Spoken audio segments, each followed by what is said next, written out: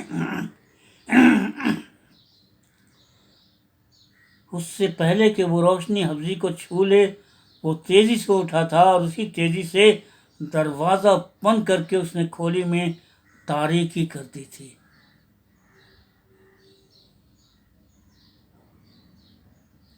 ابھی آپ اسم راشد کی ادبی دنیا میں ایک افسانہ سن رہے تھے۔ افسانہ کا عنوان تھا حبشی کی آدھی شلوار۔ افسانہ نگار تھے صغیر رحمانی۔ دوستو، آپ کو یہ افسانہ کیسا لگا؟ آپ اپنی رائے کا اظہار ضرور کریں گے، لائک کر کے، شیئر کر کے، کامنٹ کر کے،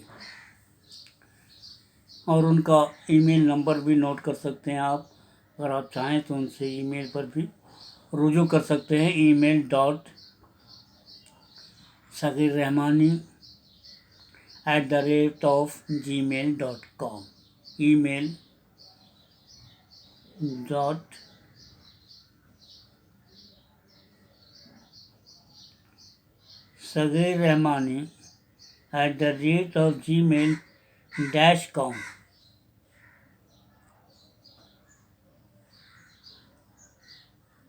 تو دوستو، اجازت دیجیے، پھر ملیں گے کسی نئے افسانے کے ساتھ، نئے مضمون کے ساتھ، نئے کالم کے ساتھ، نئے نظم کے ساتھ۔ تب تک کے لیے اسم راشد کی ادبی دنیا کی اجازت دیجیے، پھر ملیں گے۔ اللہ حافظ۔